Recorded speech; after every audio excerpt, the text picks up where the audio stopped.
28장 보겠습니다. 16절에서 31절.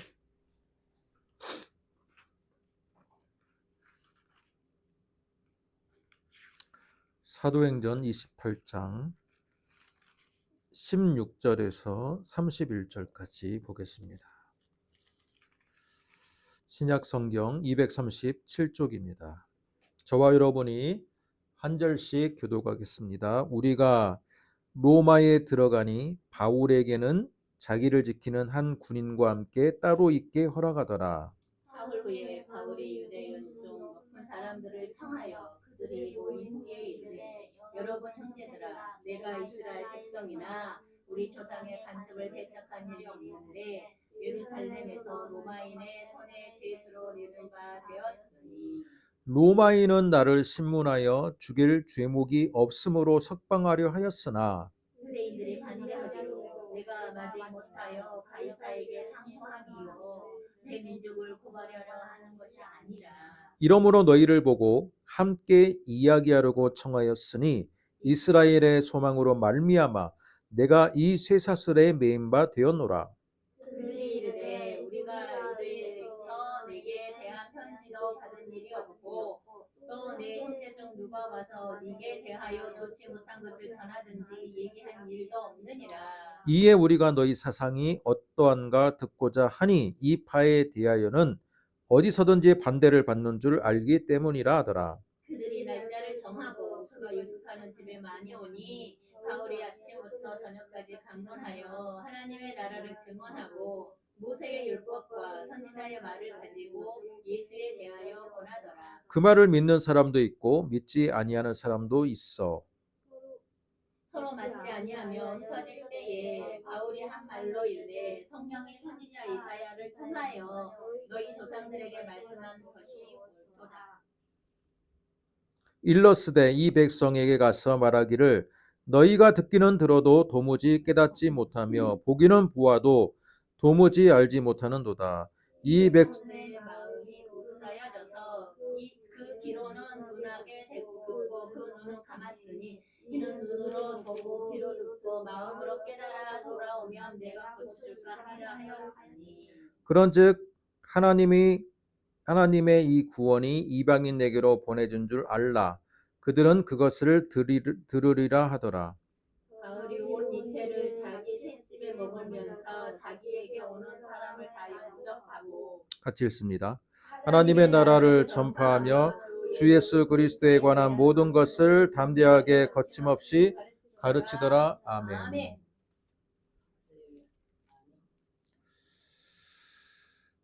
자, 오늘 사도행전 마지막 장을 읽었습니다. 자, 오늘 여기 주원이도 여기 이쪽으로 앉으세요. 자, 28장을 읽었는데 우리가 지금 몇 달 동안 사도행전을 들은지 아십니까? 7개월 동안. 무려 7개월 동안을 우리가 사도행전 말씀을 들었습니다. 사도행전의 7개월 동안에 우리가 말씀을 통해서 여러분이 느낀 점은 무엇입니까? 사도행전이 28장까지 있다는 것은 확실히 알았을 것 같고, 오늘로써 또 느낀 점이 무엇이 있습니까? 저는 네. 여기 일어나는 사건들이 현재하고도 비슷하다. 현재하고도 비슷하다. 현재 신앙적 갈등, 교회 내에서 일어나는 어떤 율법적이라든가 교리적 갈등 이런 것들이나 또 그때나 지금이나 뭐 2000년 전의 신앙인들이나 지금 우리의 신앙인들이 신앙의 모습과 형태는 좀 달라졌을지라도 인간의 본질은 심성은 비슷하기 때문에 그것으로 인해서 우리가 얻는 교훈들이 굉장히 현실적인 부분들이 많이 있다라고 말씀을 해주신 것 같습니다. 예, 맞습니다. 그래서 우리가 성경의 말씀을 깊이 있게 연구하고 또 그것을 적용할 때 우리 신앙 생활에도 많은 도움이 되는 것 같습니다. 또 뭐가 있을까요? 사도행전 사도행전을 보면 사도들의 행적이잖아요. 그래서 사도행전인데 1장부터 초반부를 보면 예수님의 제자들, 특히 베드로와 야고보와 요한, 이 핵심적인 제자들의 행적으로부터 사도행전이 출발하고 있습니다. 하지만 하반부부터는 그 초점이 예수님의 12제자가 아니라 사도 바울에게 초점이 가는 것을 알 수 있습니다. 맨 처음에는 예수님의 제자들이 핵심이었다는 거예요. 특히 베드로, 요한, 야고보, 예수님의 제자들이 핵심이었어요. 그들이 예루살렘 교회를 일궈내고 또 그 안에서 많은 역사를 이뤄내는 것이 초점이었는데, 사도행전을 보면요, 복음의 초점이 이방인의 사도였던 바울로 옮겨가고 있습니다. 이건 뭡니까? 예수님을 직접 3년 동안 공생애를 동행했던 제자들이라고 해서 처음에는 그들이 주인공이었습니다. 하지만 그들이 갖고 있는 이 신앙의 색깔이 무엇입니까? 제가 몇 주 전에 설교했을 때 사도 바울이 사로잡히기 전에, 예루살렘에서 사로잡히기 전에 그 예루살렘 교회의 분위기를 제가 말씀을 드린 적이 있어요. 예루살렘 교회에 많은 신자들, 유대인 신자들이 어떤 신앙의 컬러를 갖고 있었습니까? 율법주의적인 신앙인들이었어요. 절대 다수가. 그건 뭡니까? 예수님의 제자들 역시 스승이신 예수님을 3년 동안이나 모시고 예수님의 부활과 승천을 목회했음에도 불구하고 그들은 유대교와의 완벽한 단절을 이뤄내지 못했다는 겁니다. 여전히 유대교의 그늘 아래 있었기 때문에 그 제자들을 추종하는 많은 예루살렘 교회 교인들도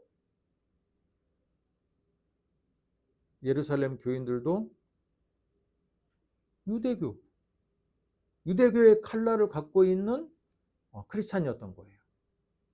그런데 그 분위기를 과감하게 깨는 한 사람이 있었으니 바로 사도 바울입니다. 사도 바울은 더 이상 율법주의적인 크리스찬으로 머무는 것을 원치 않았습니다. 내가 다메섹 도상에서 만난 예수, 내가 삼층천에서 만난 진리는 유대교의 율법주의하고는 관련이 없다라고 해서 예수 그리스도의 복음만으로도 구원을 받는 복음을 전하게 되었던 것입니다. 그런데 여러분, 그 자연스럽게 예수 그리스도를 통한 구원의 이 복음이 이제는 새로운 시대를 열어가는 주인공이 되었다는 거예요. 그래서 여러분 어떻습니까? 사도행전 첫 장을 보면 어때요? 여전히 예수님의 12제자들이 중심이에요. 하지만 나중에는 어때요? 이제는 새로운 시대가 돌아있다. 예수님을 한 번도 본 적이 없던 사도 바울. 예수님 만난 적도 없고, 그죠? 직접 뵌 적도 없고. 우리랑 똑같은 입장인 거예요. 우리 역시 어때요? 주님을 복음으로, 성경의 말씀으로 만나지만 실제로 본 적이 없잖아요. 그죠? 근데 사도 바울도 마찬가지예요. 실제로 예수님을 본 적이 없는 사도야. 하지만 예수님을 직접 만난 사도들보다 더 귀하게 사용되는 그릇으로 주님께 쓰임 받았다는 겁니다. 그러면 이 말씀이 우리에게 주는 교훈은 무엇입니까? 우리도 마찬가지예요. 내가 2000년 전에 예수님을 직접 배웠다면 내가 지금보다 더 신앙생활을 잘할 수 있을 텐데 라고 생각하는 분들이 아마 여기에 계실 수도 있어요. 내가 예수님 2000년 전에 죽은 자를 살리시고 무리를 걸으시고 5,000명을 먹이셨던 그 주님을 내가 직접 뵀다면 내가 지금보다는 더 믿음의 사람이 되었을 거야. 그렇게 말하는 이 신자들이 있을 겁니다. 하지만 사도 바울을 보세요. 사도 바울 역시 우리랑 똑같은 입장이에요. 예수님의 행적을 한 번도 본 적이 없고, 예수님 얼굴을 본 적이 없고, 예수님이 행하는 기적을 직접 눈으로 본 적이 없는 사람이에요. 그런데 그 사람이 예수님을 직접 3년 동안이나 섬겼던 베드로와 요한과 안드레, 많은 사도들보다 더 귀하게 쓰임 받았어요. 꼭 눈으로 목격을 해야지만이 예수님의 더 가깝고 더 크게 쓰임 받는 제자가 되는 게 아니라는 거예요. 직접 뵙지 못하고 눈으로 이적을 보지 못했을지라도 성령의 충만함을 받고 그분의 복음을 따르는 순간 더 귀한 그릇이 될 수 있다는 게 사도행전이 우리에게 주는 중요한 메시지이자 교훈이라고 볼 수 있습니다. 여러분, 그리고 28장 하반부를 보세요. 마지막 절. 사도행전이란 책이 어떻게 끝납니까? 사도 바울이 우리가 알고 있기로는 사도 바울은 순교를 했습니다. 어디에서 순교를 했냐면 로마에서 순교를 했습니다. 그런데 오늘 말씀 보면 어때요? 사도 바울의 마지막 행적이 나오지 않아요. 마지막 구절을 봤더니 바울이 온 이태를 자기 셋집에 머물면서 자기에게 오는 사람을 다 영접하고 하나님의 나라를 전파하며 주 예수 그리스도에 관한 모든 것을 담대하게 거침없이 가르치더라 라는 것으로 끝납니다. 그런데요, 여러분, 재밌는 것은 헬라어의 이 마지막 구절을 원문으로 보면 헬라어의 마지막 단어가 뭔지 아세요? 마지막 단어가 아퀼로토스인데요. 이게 무슨 뜻이냐면 거침없이예요. 거침없이. 오늘 마지막 구절에 거침없이, 우리 한글 성경은 어때요? 가르치더라가 마지막 단어잖아요. 그런데 헬라어로 보면요, 바뀌어 있어요. 마지막이 가르치더라 거침없이. 거침없이로 끝나요. 이 무엇을 말합니까? 고대인들에게 있어서 이 한 글자 끝을 어떻게 맺느냐는요, 지금 우리 시대보다 훨씬 더 깊은 의미가 있습니다. 거침없이 하나님의 말씀을 우리도 전하라 라는 뜻이에요. 사도 바울이 순교할 때까지 아마 이 사도행전의 저자였던 누가는 아마 사도 바울과 함께 동고동락했을 겁니다. 물론 그는 잡히지는 않았을지라도 사도 바울에게 계속 면회를 가고 계속해서 대화를 나누고 많은 정보를 주면서 조력자의 역할을 했을 거예요. 그런데 그 누가가 사도 바울의 순교의 장면을 왜 기록하지 않았을까? 왜 기록하지 않았을까요? 한마디로 사도행전의 마지막은요, 열린 결말이에요. 거침없이로 끝나. 가르치더라. 하나님의 나라의 말씀을 가르치더라. 거침없이. 그건 뭐예요? 마치 이 책에서는요, 사도 바울은 영원히 살아있는 사람처럼 보여요. 죽음에 대한 기록이 없고 담대하게 주 예수의 복음을 가르치더라. 거침없이. 이걸 통해 가지고 사도행전 저자 누가가 말하고 있는 것은 결국은 사명자가 어떻게 죽느냐가 중요한 게 아니라 하나님의 나라가 거침없이 전파되고 있는 열린 결말로 우리를 초대하고 있습니다. 그러면 이 마지막 구절이 우리에게 알려주는 의미는 무엇입니까? 바로 너희들이 거침없이 하나님의 나라를 증거하는 제2의 사도 바울이 돼야 된다. 이어져야 된다라는 말씀입니다. 사도 바울이 그의 그릇대로 귀하게 쓰임 받았던 것처럼 이제는 사도 바울 이후에 열린 결말로 남겨놨습니다. 제2의 사도 바울, 제3의 사도 바울, 제4의 사도 바울, 계속해서 복음은 확장돼야 되고 연결돼야 되고 이어져야 된다는 게 오늘 말씀에 담겨 있는 뜻이라고 볼 수 있습니다. 한마디로 마침표가 아니라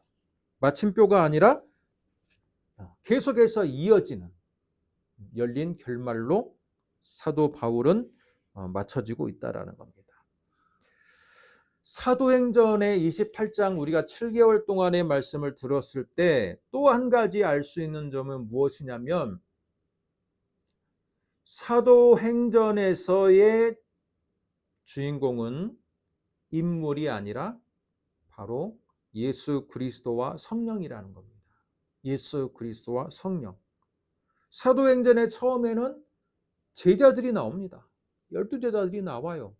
사마리아에서 그죠? 에디오피아 그죠? 내시를 만났던 제자도 있었고 또 오순절 성령이 임해서 그들이 회개하도록 하나님께 쓰임을 받았던 베드로도 있었고 수천 명의 회개와 또 예루살렘 교회의 모습이 있었고 이방 선교를 하는 바울의 모습이 있었지만 한마디로 사도행전의 주인공은 성령 하나님입니다. 성령께서 그들을 사용하신 행적의 기록이 사도행전이라고 볼 수 있습니다. 때문에 사도행전은 지금도 이어져야 된다. 여러분 역사적으로 보면요. 사도행전의 이후의 시대에도 많은 사람들이 순교의 잔을 마시기도 했지만 많은 사람들이 성령의 감동을 입어서 귀하게 쓰임을 받았습니다. 많은 사람들이 귀하게 쓰임 받았어요. 때문에 사도행전은 지금도 이어져야 되는 복음사라고 볼 수 있습니다. 자, 오늘 말씀을 보겠습니다. 28장 16절. 사도 바울이 여러분 지금 가이사라 빌립보에서 재판을 받고 원래 예루살렘에서 예루살렘 공회에서 재판을 받고 가이사라 빌립보 법정으로 가서 그 다음에 총독으로부터 재판을 받고 그리고 나서 로마 시민권이라는 시민권자의 권리로서 로마로 압송을 당하게 된 이후에 로마 황제로부터 나는 직접 재판을 받겠다라는 자신의 의견을 피력하여서 지금 사도 바울이 어디에 와 있습니까? 로마의 수도에 와 있어요. 로마의 제국의 수도에 와 있습니다. 자, 그런데 16절을 보면 우리가 로마에 들어가니 배를 타고 드디어 로마에 도착했습니다. 바울에게는 자기를 지키는 한 군인과 함께 따로 있게 허락하더라. 여러분 원래 재판을 받기 전에 한마디로 미결수죠. 이 사람의 형량이 정해지지 않은 이 죄인, 잠정적으로 죄인이라고 여겨져 있지만 아직 형량을 받지 않은 미결수는 어디에 갇혀 있어요? 어디에 있어야 돼요? 우리 상식을 한번 생각해 봐요. 풀어줍니까? 우리 구치소 같은 데 있어야 하잖아요. 우리나라도. 그죠? 마찬가지로 이 당시 로마의 이 엄격한 법률에 의하면 비록 미결수일지라도 그죠? 죄인으로서 잡혀온 사람들은 감옥에 갇히게 돼 있어요. 여러분이 영화 보셨는지 모르겠지만 배너 같은 영화 보면 어때요? 지하 감옥에 갇혀 있어요. 아주 열악하고 그죠? 비위생적이고 쥐가 들끓고 전염병들도 쉽게 감염되기도 쉬운 아주 햇볕조차도 잘 들지 않는 지하 감옥에 갇히는 경우들이 그 당시에 일반적인 관습입니다. 자, 그런데 오늘 말씀을 보면 어때요? 16절 한 절만 보면 우리가 로마에 들어가니 바울에게는 자기를 지키는 한 군인과 함께 따로 있게 허락하더라. 따로 있게 허락하더라가 중요한 우리에게 밑줄을 한번 그어보시면 이게 굉장히 어떤 의미가 있는지를 생각해 볼 필요가 있습니다. 따로 있게. 원래는 지하 감옥에 있어야 되는데 사도 바울에게는 한 군인을 매칭을 시켜줍니다.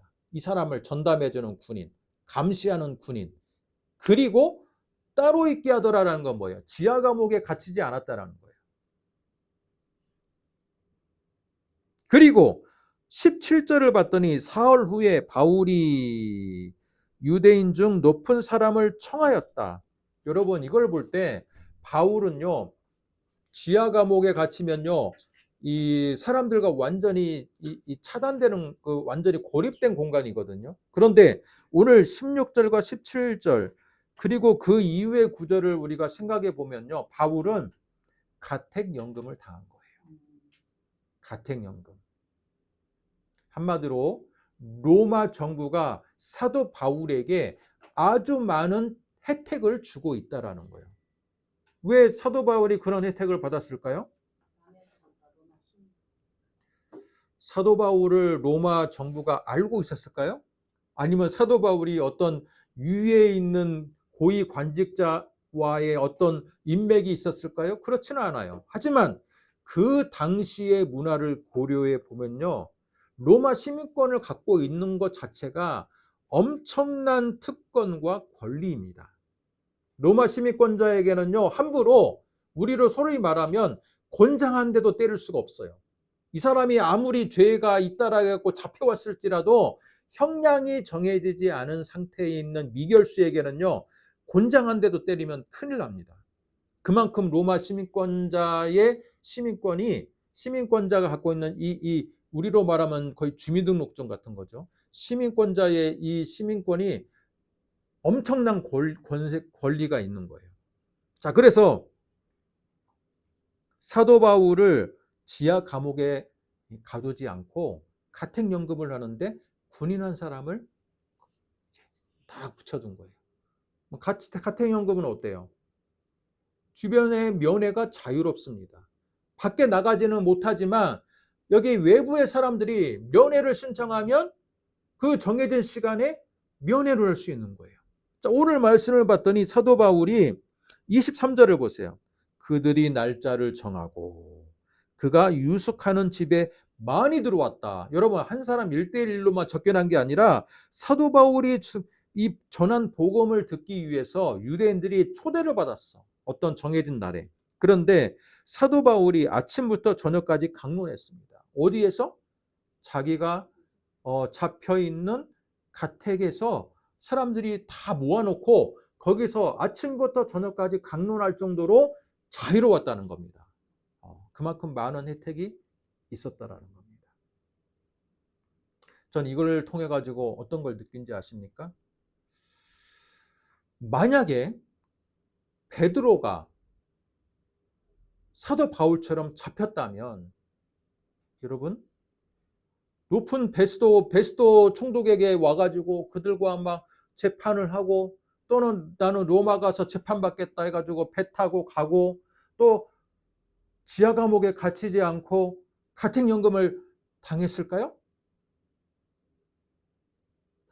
베드로나 야고보나 또는 예수님의 많은 12 제자들이 잡혔다면 어떻게 됐을까? 왜 직결 처분됩니까? 왜냐면 속국이잖아요. 식민지. 예수님의 제자들 가운데 사도 바울처럼 로마 시민권을 갖고 있는 제자들은 없었습니다. 한마디로 로마 시민권이 없다라는 것은요, 얼마든지 로마의 법률의 보호를 받을 수가 없다라는 겁니다.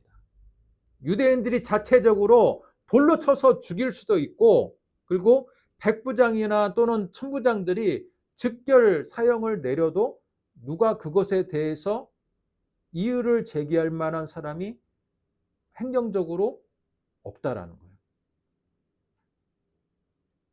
그 당시에 관습에 가면요, 이 로마 시민권이라는 우리 옛날에 이 시민권에 해당하는 암행어사가 마패 같은 걸 달고 다니잖아요. 그런 것처럼 이 사도 바울도 로마 시민권을 상징하는 어떤 이 표식이 있었을 거예요. 그걸 보여주면서 자신의 이제 신분을 증명을 했을 겁니다.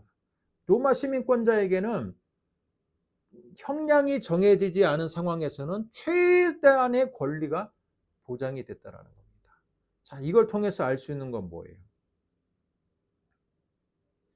사도 바울이 가지고 있는 가문, 로마 시민권 또는 여러 가지의 인맥, 이것들이 자신이 복음을 전할 때 그 당시 로마의 이 제국의 문화 속에서 자신이 가지고 있는 이 집안의 백그라운드들이 유용하게 사용이 되었다는 겁니다. 사도 바울은 이전에 자신의 복음서 이 서신서에서 고백했습니다. 나는 예수 그리스도의 복음을 전하기 위해서 내 가문, 내 혈통, 내 로마 시민권 이 모든 것을 다 배설물로 여기노라라고 고백을 했습니다. 이건 사도 바울의 진심이었을 거예요. 하지만 현실로 봤을 때 사도 바울이 가지고 있는 로마 시민권의 이 권리와 그죠? 날 때부터 가지고 있는 이 로마 시민권의 권리는요. 그리고 그가 가지고 있는 유창한 헬라어 또는 유창한 그 학식들은요. 사도 바울은 자신이 볼 때 배설물로 여긴다고 했지만 실제로는 복음의 현장에서 그 가지고 있는 것들은 아주 소중한 자원으로 사용됐습니다.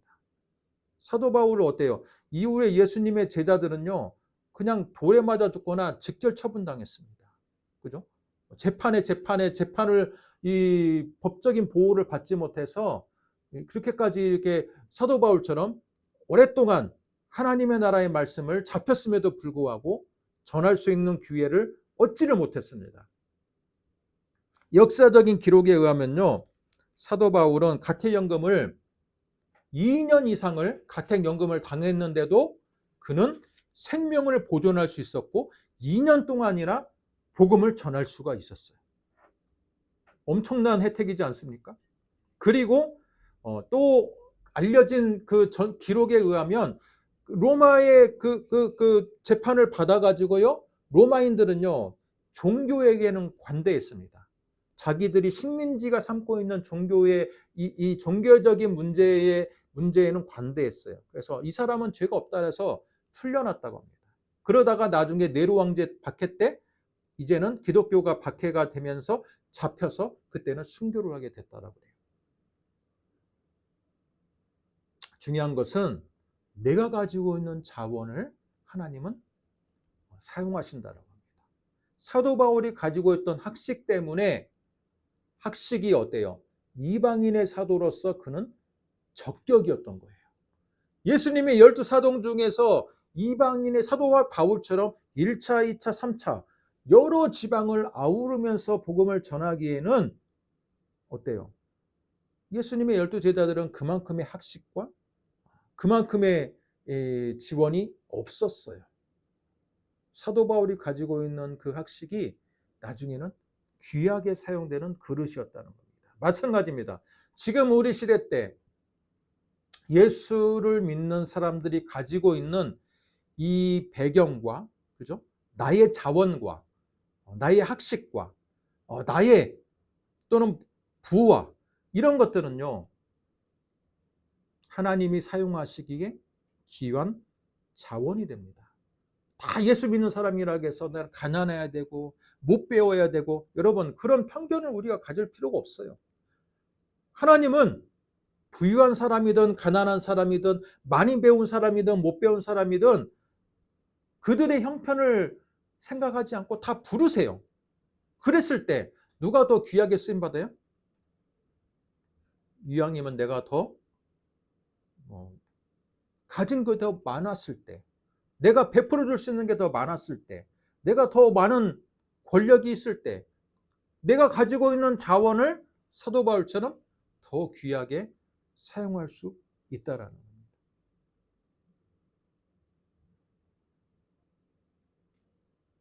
사도 바울이 그래서 자신을 스스로 이렇게 변호를 하는 겁니다.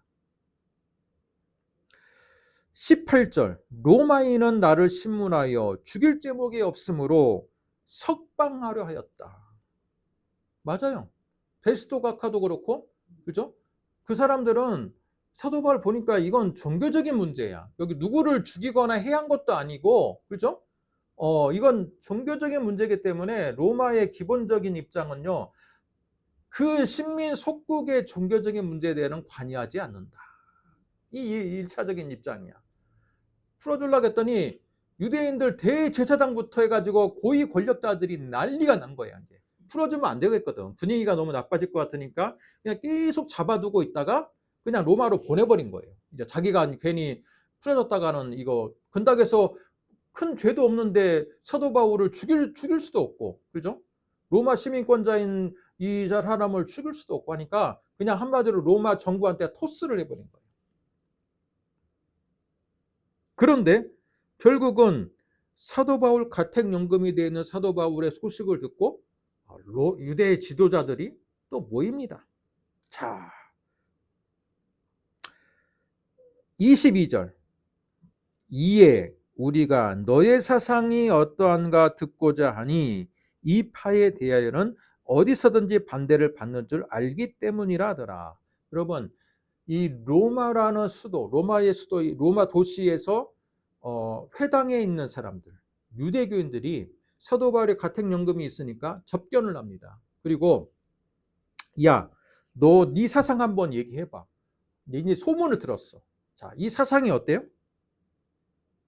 이 파에 대해서는 우리 유대교 안에서는 무조건 어디로 가든지 다 반대하고 있다라는 걸 소문을 들었어. 그러면 네가 한번 전해봐. 자, 이것이 우리에게 알려주는 건 뭡니까?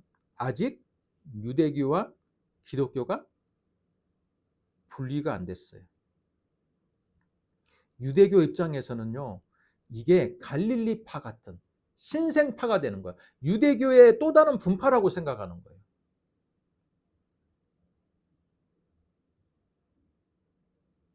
뭘 이렇게 열심히 하십니까, 둘 다? 예, 유대교의 분파라고 생각하는 거예요.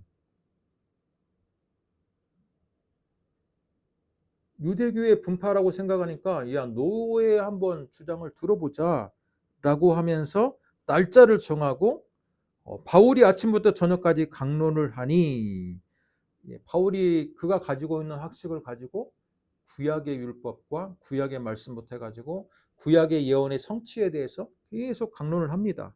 그랬더니 그들의 반응이 어때요?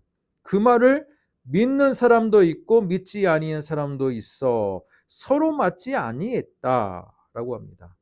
자, 이것에 대한 사도 바울의 반응이 어때요? 이사야서 6장 9절과 10절의 말씀을 인용합니다. 이 백성에게 가서 말하기를 너희가 듣기는 들어도 도무지 깨닫지 못하고 보기는 보아도 도무지 알지 못하는도다. 한마디로 뭐예요? 사도 바울이 아침부터 저녁까지 강론한 것에 대해서 유대교에 속해 있는 이 지도자들은요, 받아들인 사람보다는 마음을 닫는 사람들이 훨씬 더 많았다라는 거예요. 사도 바울이 그래서 이사야서 6장의 말씀을 인용하는 겁니다. 그러면서 28절 그런즉 하나님이 이 구원이 이방인에게로 보내준 줄로 알라. 너희들이 듣지 않으니까, 너희들의 귀가 고드니까, 너희들이 목이 곧아서 선지자의 말을 듣지 않는 것처럼 이 사도 바울의 복음을 듣지 않기 때문에 결국은 이방인으로 하나님의 백성이 넘어간다는 거예요. 그러면서 사도행전의 28장이 저물어 가는 겁니다.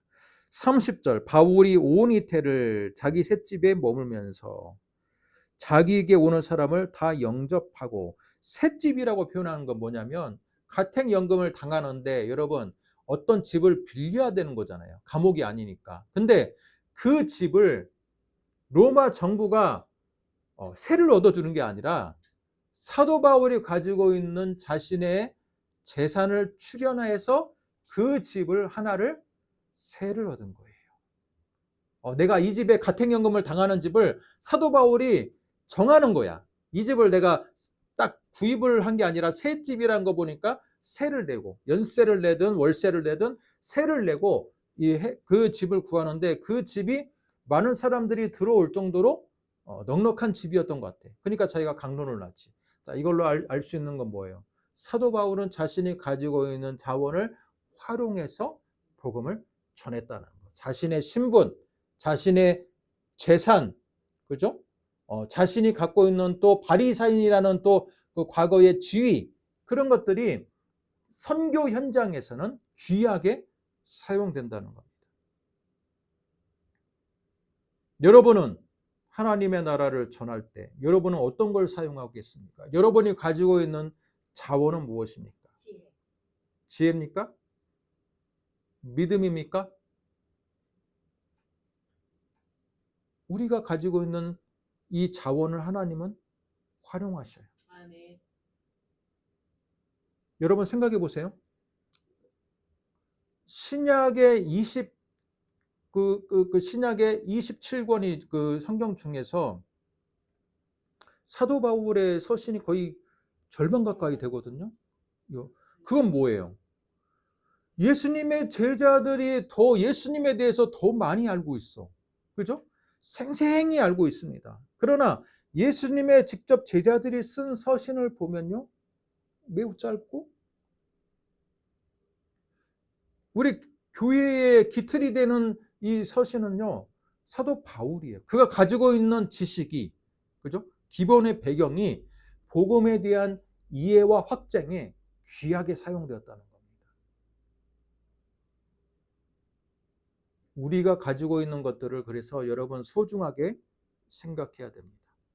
그러니까 하나님을 믿을 때 우리가 가지고 있는 것들을 잘 활용하는 것이 믿음이고 지혜다.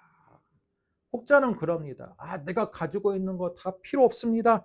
하나님만 믿으면 되고 성령 받으면 되고 불 받으면 되고 내가 가지고 있는 그 불 받은 은사를 가지고 활용하면 됩니다.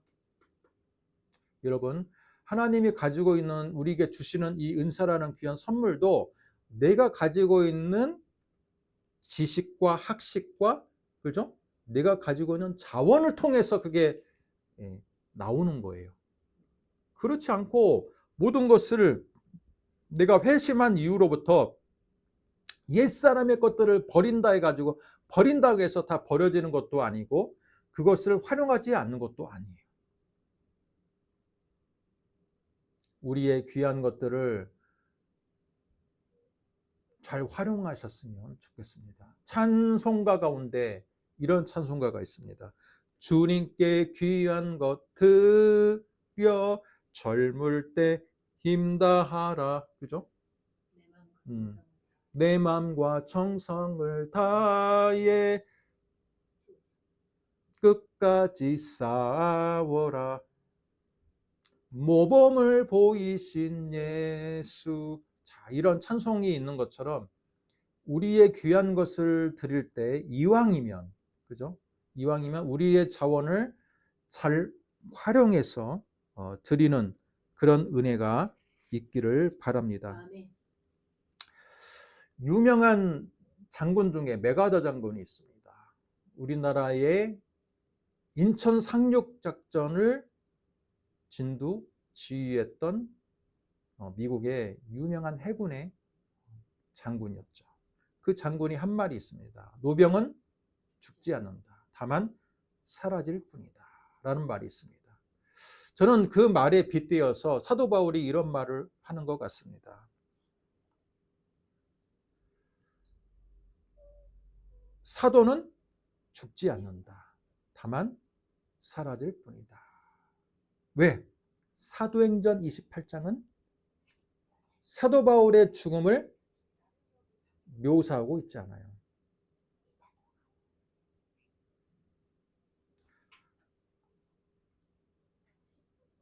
사도 바울의 죽음을 이 사도행전을 기록한 누가는 분명히 알고 있어요.